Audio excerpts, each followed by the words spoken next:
대단히 감사합니다. 오늘은 하나님의 나라와 교회를 위하여 헌신하는 교역자들의 건강을 살피고 사랑과 존경을 표하자는 교역자 복원주일입니다. 그래서 오늘은 목회자로서 설교하기 좀 어려운 설교입니다만, 그러나 하나님이 원하시는 일, 그리고 우리 성도들이 복되는 일, 이 말씀이기 때문에 하나님이 영광을 받으시고 성도들이 복받는 길이니까 이 말씀은 오늘 여러분 정신을 꼭 차리시고 꼭 은혜 받는 시간이 되시기를 주님의 이름으로 축원합니다. 원래 성경 말씀에는 축복의 원리가 몇 가지가 있는데 제가 자주 말씀드리는 것입니다만, 건강 축복, 그것은 새벽 기도와 같은 규칙적인 기도 생활과 관련이 있습니다. 성경에 보면 건강한 사람, 규칙적인 기도 생활, 그리고 부모님께 효도하라, 부모님과 효도와 관계가 있습니다.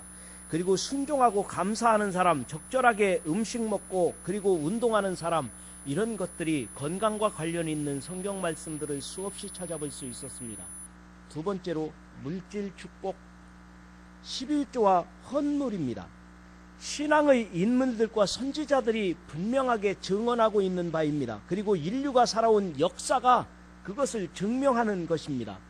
하나님께서는 즐겨내는 자를 기뻐하신다 말씀하셨는데, 물질은 하나님께서 주신 선물이기 때문에 우리가 그것을 하나님 영광을 위하여 쓰는 것 너무도 당연한 것입니다.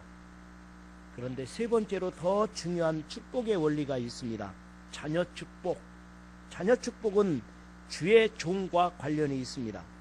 출애굽기 13장 2절에 보니까 이스라엘 자손 중에서 사람이나 짐승을 막론하고 태에서 처음 난 모든 것은 다 거룩하니 구별하여 내게 돌리라, 이는 내 것이니라. 이렇게 주의 종들을 구별하여 세우라고 하시면서 하나님의 사람들이라고 말씀하셨습니다. 구약 성경에는 처음 율법이 주어질 때 초태생 구별법이 있었습니다. 초태생 구별법. 그러니까 유대인들이나 유럽의 명문 가문에서는 대부분 10남매 이상을 두었습니다.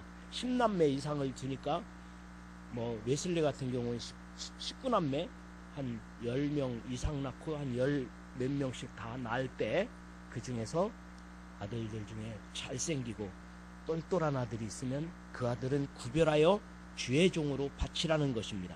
그래서 유럽의 명문 대학은 다 신학대학이 있지 않습니까?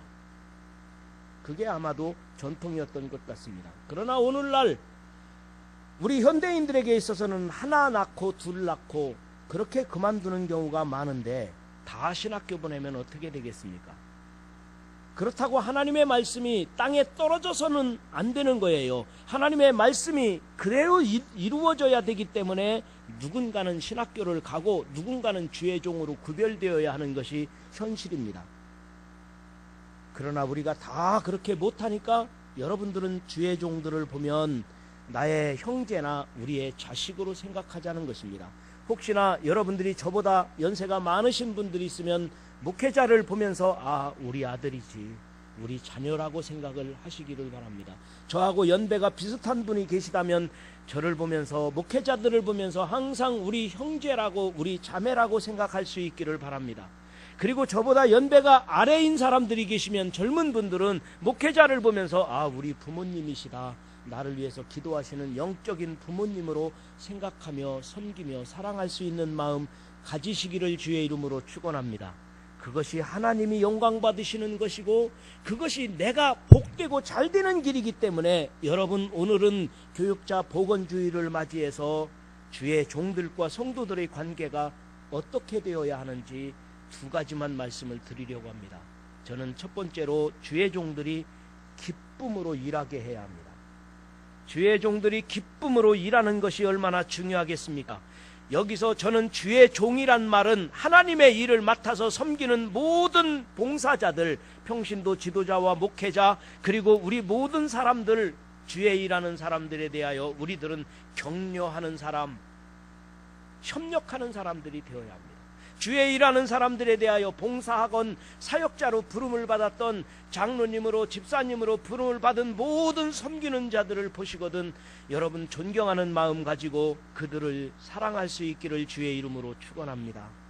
여러분 주의 종들은 인정받기 위해 대접받기 위해 주의 종 된 사람이 없습니다. 어떤 집사님이 어떤 권사님이 어떤 장로님이 섬기면서 봉사하며 섬김받으려고 대접받으려고 하는 마음이 있겠습니까? 그런 마음이 전혀 없어요. 그렇지만은 그렇게 해야 된다는 것은 하나님이 원하시는 일이고 하나님이 영광 받으셔야 되기 때문에 그리고 우리 성도들이 복받는 길이기 때문에 자신 있게 주의 말씀을 선포하는 것이고 우리는 그 말씀을 들어야 할 것입니다.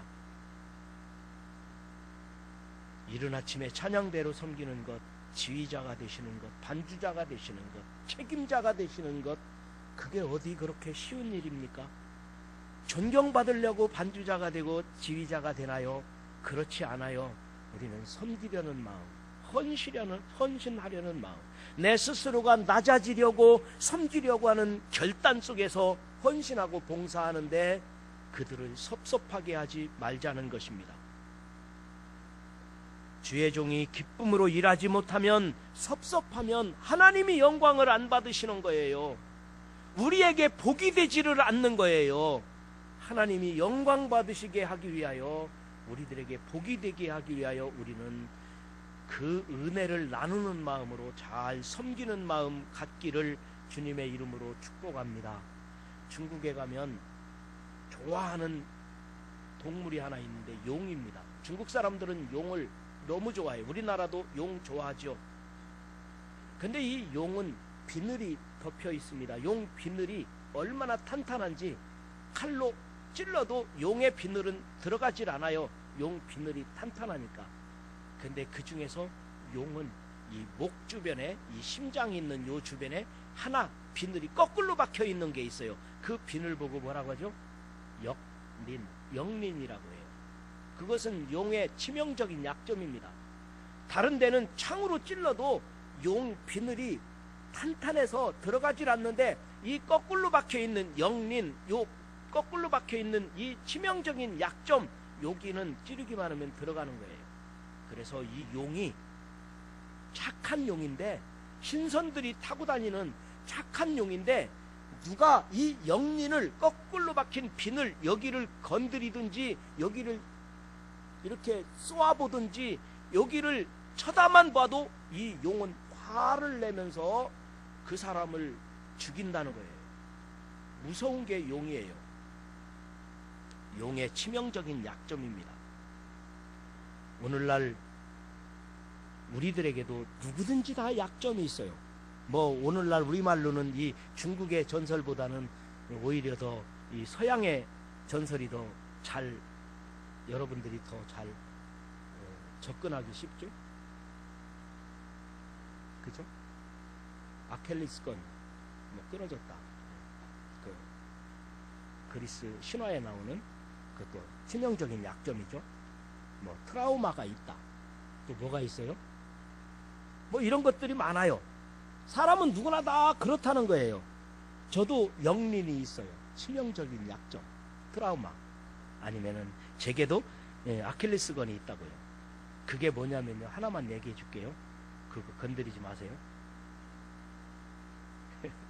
그게 뭐냐면은 누가 교회 욕하는 거. 아, 왜 그렇게 화나는지 몰라요. 생각해 보세요. 저는 그 교회를 위하여 일생을 바치면서 헌신하며 정말 헌신하며 교회를 그렇게 사랑하는데 우리 성도들이 교회를 와서 청소하고 찬양대하고 그렇게 섬기는데 하나도 안 하면서 교회가 어쨌느니 교회 욕하면요 막 제가 화가 나는 거. 이게 제 아킬레스건이에요. 영린이에요. 근데 어떤 장로님도 그게 있더라고요. 어떤 장로님은 자기는 영린이 있대요. 아킬레스건이 있는데 애비 없이 자라서 누가 그 소리만 하면 자기하고 상관도 없는데 막 나가서 싸운다는 거예요. 자기 영린이래요. 왜 그러냐고 했더니 자기는 어렸을 때 아버지가 일찍 돌아가셨는데 우리 어머니가 나를 키우면서 눈물겹게 살아가시면서 우리 어머니가 눈물겹게 살아가며 늘 애비 없이 자란 놈 이런 소리 들으면 안 된다. 어머니가 늘 그렇게 눈물겹게 살으시면서 하셨대요. 그래서 다른 사람들끼리 서로 이야기하면서 애비 없이 이런 소리만 나오면 장로님은 자기하고 상관도 없는데 막 쫓아가서 싸운대요. 그게 그 장로님의 아킬레스건이거든요. 여러분 다 그게 있어요. 어떤 분은 학력이 아킬레스건일 수도 있고요. 어떤 분은 신체적인 약점이 아킬레스건일 수 있고요. 어떤 분은 자식이 영린이 될 수가 있어요. 살다 보면 다 그렇다는 거예요. 여러분 사람은요 살다 보면은 좋아하는 사람도 있고 나빠하는 사람이 있어요. 아무리 훌륭한 대통령을 뽑아놔도요 대통령을 좋아하는 사람이 있지만 대통령 못한다고 하는 사람이 있어요. 대통령을 다시 바꿔서 다른 분을 뽑아놓으면은 그 대통령 잘한다는 사람이 있는데 못한다는 사람이 있을까요 없을까요? 있어요. 그런데 교회 안에서는 그렇게 하지 말아요. 목회자도 상처가 있고 성도들도 아킬레스건이 있습니다. 영린이 있단 말이에요. 서로 덮어줘야 돼요. 그걸 문제 삼지 말아야 돼요. 교회 안에서는 주의 사역자로 부름받은 자는 교회 봉사자로 헌신하는 사람에 대해서는 우리들이 형제로 생각하고 가족으로 생각하고 부모님으로 자식으로 생각해서 서로 도와주고 왜 주의 나라와 영광을 위하여 하나님 앞에 부름받았으니 하나님이 기뻐하시도록 해야 되지 않습니까? 내 성격이 안 맞아도 나와는 틀리는 것 같아도 나에게는 상처를 건드리는 일이 된다 할지라도 교회 안에서는 서로 섬기며 존경하자는 것입니다. 섭섭하게 되지 마시고 섭섭하게 하지 않으시기를 주님의 이름으로 축원합니다. 그것이 하나님이 기뻐하는 일이기 때문에 그런 거예요. 그것이 성도에게 축복의 기회가 되기 때문에 그런 거예요. 대통령은 한쪽에서는 좋아하면 한쪽에서 싫어해요. 한쪽에서 반대하면 한쪽에서는 뭐 또 지지한단 말이에요. 그러나 교회 안에서는 서로가 다 지지하자는 거예요. 성경에서 주의 종들을 제일 싫어했던 사람들이 있습니다. 그들은 하나같이 패망의 길을 갔는데 자녀들이 후대가 멸망한 것을 볼 수 있습니다. 그 대표적인 사람 한 사람을 꼽으면 아합 왕을 꼽을 수 있습니다. 열왕기상 22장에 보면 아합이 엘리야 선지자뿐만 아니라 제사장들을 살해한 사건이 있습니다. 제사장들을 살해하고 선지자를 핍박하는 이 아합의 결론은 어떻게 되었을까요? 여러분 아합이 노년에는 부인 이세벨이라는 여자가 정권을 잡았습니다. 이세벨은 이방 여자였습니다. 그런데 이 이세벨이 정권을 잡자 자녀들을 많이 두었어요. 몇 수십 남매를 두었는데 이 자녀들끼리 아합 왕의 자녀들끼리 피비린내 나는 혈전이 벌어지는데요. 자기들 자녀들끼리 서로 싸워가지고 다 죽었어요. 아합의 후손들은 자기들끼리 싸우다가 죽었습니다. 한 사람만 더 말씀드리면 사울왕, 사무엘상 22장에 나오는 사울 왕도요 정권 유지를 위해서 선지장들과 제사장들을 불러 모았습니다. 선지자들, 제사장들아, 나 사울을 도와서 내 정권을 유지하려고 했던 것입니다. 그런데 그게 안 되니까 제사장들을 싹 죽였습니다. 제사장들을 죽였던 사울 왕의 후대가 어떻게 되었나요? 사울 왕의 아들 누가 살아남았을까요? 하나도 안 살아남았어요. 요나단 하나 살았다가 요나단도 죽고, 다윗의 친구죠. 요나단 하나 죽고, 무비보셋이라고 하는 요나단의 아들이 간신히 살아남아 다리를 절면서 다윗의 은총으로 살아간 것을 볼 수 있습니다. 주의 종들을 학대했던 수많은 사람들, 그 후대가 그렇게 무너져 내려갑니다. 그러나 그 반대로 주의 종을 잘 대접했던 사람들의 후대를 보십시오. 성경에는 수없이 많지만 두 사람만 꼽는다면 구약에서 아브라함입니다. 아브라함은 언제든지 주의 종들을 선대했는데 한 번은 지나가는 나그네를 부지중에 대접을 했어요. 지나가는 나그네를 부지 중에 대접하고 보니까 그 나그네들이 누구예요? 하나님의 사자들이었던 거예요. 나그네를 부지 중에 대접했던 아브라함은 후대 대대로 믿음의 조상이요 축복의 조상이라고 이름이 일컬어지지 않습니까? 그뿐 아니라 신약시대에 와서 바울의 선교 사역을 도왔던 사람들을 보십시오. 바울의 선교 사역을 도왔던 초대교회 지도자들은 순교하고 죽어갔습니다. 바울의 선교 사역에 함께했던 초대교회 지도자들은 죽었는지 모르지만 그 다음 세대는 로마를 변화시킬 만큼 로마를 정복할 수 있는 능력을 가진 후대 사람들이 되어서 주류 세력이 되고 말았습니다. 그들의 능력은 오늘날 기독교 역사를 이어가고 오늘날 우리들이 그 증거자가 아니겠습니까? 그뿐만 아닙니다. 오늘날도 마찬가지예요. 주의 종들을 괴롭게 하고 무시하던 사람들은 후대가 잘 되는 것 보셨습니까? 그러나 하나님은 그들의 마음 중심을 보셨다는 것입니다. 그러나 주의 종들을 잘 대접하고 기쁨으로 일하게 했던 사람들은 모두가 형통하는 것을 보는데요. 대부분의 목회자 자녀들이나 신앙적인 봉사자 자녀들 가운데서 세계적인 주도권을 잡은 것을 많이 봅니다. 세계적인 인물들이 교회 안에서 나오는 거예요. 대부분 보세요. 교회 안에서 인물이 배출됩니다. 그러니 목사님들은 어떨까요? 우리나라 감리교에서 대표적인 목사님들이 사형제 목사님도 있죠. 뭐 김선도, 김홍도, 김국도, 김건도 목사님들. 장로교회도 그렇더라고요. 대전에 오정우 목사님 있는데 서울에 오정현 목사님. 근데 이분들은 너무나 여러분들이 많이 들은 얘기니까. 유성에 가면 유성온천교회가 있어요. 오영국 목사님인데 이분은 뭐 우리 동네 사람이니까. 박명숙 장로님도 잘 아시죠? 우리 김용순 장로님하고 공주 고향 사람이라고 그분들은 더 친하시더라고요. 근데 이 오영국 목사님 아버지가 돌아가셔서 공주 장례식장을 갔습니다. 우리 장로님하고 같이 갔는데 어머니가 여자 장로님이시더라고요. 어머니가 여자 장로님이신데 삼형제가 있는 거예요. 삼형제가.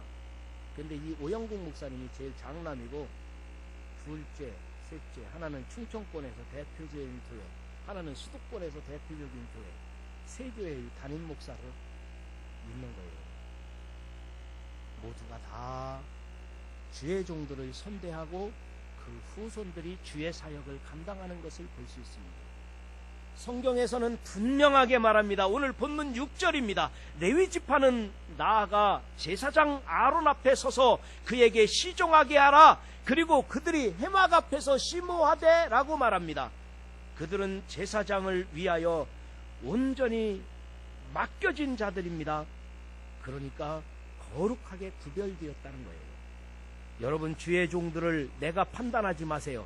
기쁨으로 일하도록 도와주고 협력하시기를 주의 이름으로 축원합니다. 그것이 하나님이 영광 받으시는 일이고 하나님이 기뻐하는 일이기 때문에 그러는 거예요. 그리고 우리에게 복받는 기회이기 때문에, 우리 자녀들이 잘 되는 기회이기 때문에 우리는 이 말씀을 이 아침에 들어야 되는 것입니다. 한 가지 더, 두 번째로 말씀드리고자 하는 것은 주의 종들을 많이 배출하는 가정, 주의 종들을 많이 배출하는 우리 반석교회가 되도록 합시다. 제 친구 한 사람이 자기는 자녀에게 감동을 주는 편지를 쓰는 노하우가 있다는 거예요. 자기가 편지를 써서 자녀에게 주면 자녀들이 감동을 한다는 거예요. 그래서 제가 물었어요. 그 방법이 없을까? 저도 우리 아이들에게 편지를 좀 쓰지만, 중요한 일을 글로 써서 주지만 그렇게 감동하는 것 같지 않더라고요. 근데 이분은 자녀들에게 감동을 주는 편지를 쓴다는 거예요. 그래서 어떻게 쓰는데? 그랬더니 나는 자녀들에게 글을 쓸 때마다 10만 원짜리 수표에다 쓴다고. 그러면 아이들이 감동을 한대요. 그런데 여러분, 주의 종을 배출하는 것은 그렇게 한다고 되지 않아요. 그러니까 우리가 본을 보여야 되고, 그러니까 우리가 기도해야 되고 얼마나 공을 들여야 되는지 몰라요. 그만큼 인류 역사에 주의 종이 된다는 것, 하나님 앞에 구별된다는 것, 영적으로 탁월한 하나님의 사람으로 길러낸다는 것, 그것이 그만큼 어려운 일입니다. 우리 교회는 주의 종들을 많이 배출하는 교회입니다. 그래도 우리 교회에서는 많은 분들이 배출되었습니다. 평신도 지도자, 평신도 봉사자들이 우리 교회에 얼마나 많습니까? 많이 배출하는 교회, 그런 교회인 것을 우리는 자랑스럽게 여깁니다. 여러분 소중하지 않습니까? 우리 교회는, 그리고 여러분의 가정에서는 더 많은 주의 일꾼들, 그리고 대한민국을 빛낼 만한 훌륭한 하나님의 사람들, 우리 민족의 지도자들을 많이 배출하는 그런 교회, 그런 가정, 그런 여러분 모두가 되기를 주님의 이름으로 축원합니다. 그런데 일꾼들 가운데서 일꾼들이 나온다는데, 우리 교회는 일꾼들도 많지만 일꾼이 아니라 입꾼들도 있대. 일꾼이어야 되는데 입꾼이 있대요. 물론 우리들 요즘에는 없지만, 그리고 우리 교회는 별로 없지만 옛날에는 입꾼들도 있었어요. 목사님이 어떻다네? 목사님 이야기 저는 아직 못 들었거든요. 저 안 듣는 데서 하는지는 모르겠지만 그거 쓸데없는 얘기예요. 사생활이 어쨌느니 이런 문제들은 그럴 필요 하나도 없어요. 복이 되질 않거든요. 가정이 어떤 집 목사님네 아이들이 어쨌느니 이거 다 할 필요 없어요. 하지 말아야 될 일들이에요. 어떤 우리 동네 옆교회 목사님, 개척교회 목사님인데 그 아들이 단속교회로 좀 나오고 싶대요. 그래서 왜 그러느냐 그랬더니 자기는 목회가 어려운데 아들만큼은 훌륭한 주의 종으로 배출되기를 위해서 얼마나 기도하고 아들하고 약속을 했대요. 신학교 가기로. 그런데 신학교 안 간다고 하는 거예요. 고등학생으로. 그래서 반석교회가 제일 가깝기도 하지만 편한 것 같다고, 반석교회로 다니면 안 되겠느냐고. 목사님 아들인데 그러면 돼요? 안 돼요? 여러분 생각에는 별로 안 맞잖아요. 안 된다고 했어요. 저도요. 그런데 왜 그러냐고 했더니 교인들이 너무 부담을 줘서 자기는 평신도로 살고 싶다고, 내가 목사님들을 많이 도와주는 훌륭한 평신도 지도자가 되면 안 되겠느냐고 신학교 안 간다는 거예요. 제가 생각해봤어요. 안 된다고 해놓고서 생각해보니까 우리나라 이게 심각해요. 저희 때는 신학교 가려고 하면은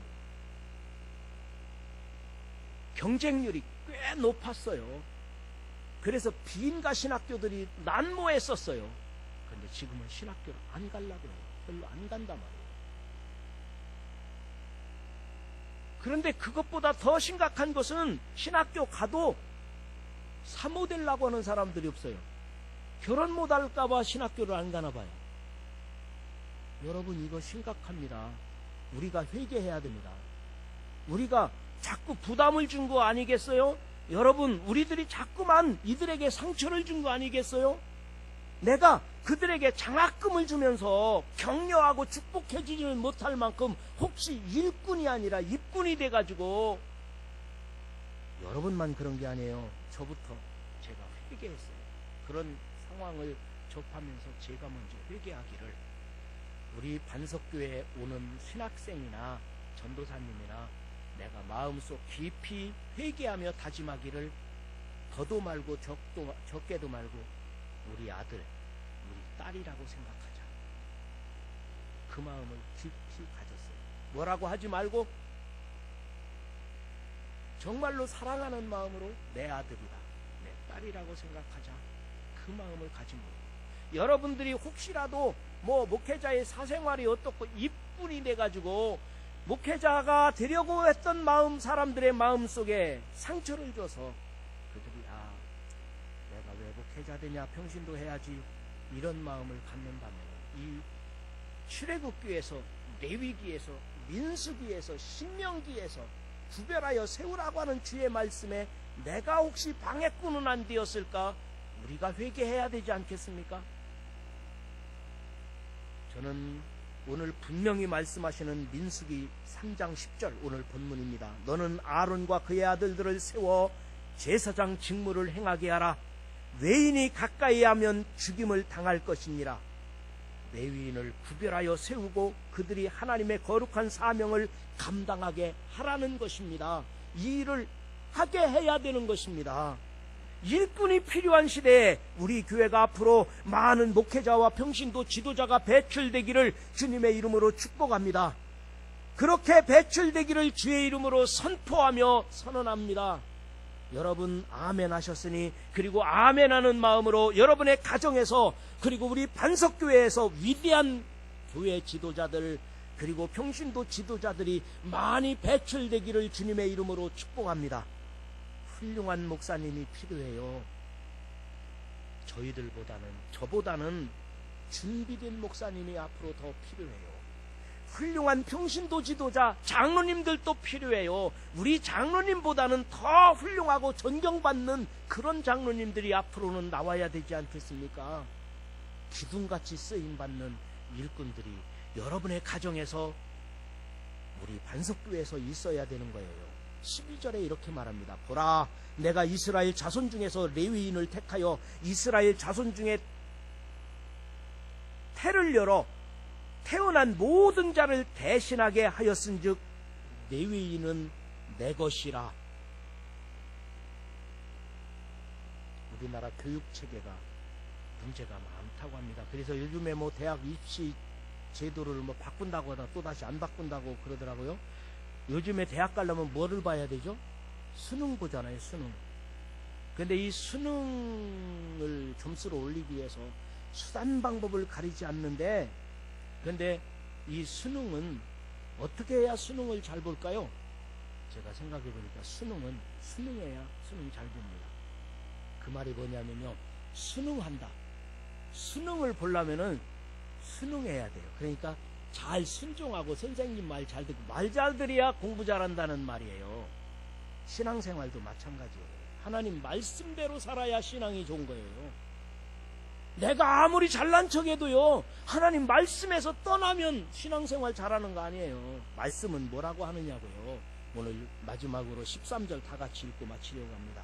우리 한번 13절 다 같이 읽어봅시다. 시작. 처음 태어난 자는 다 내 것임은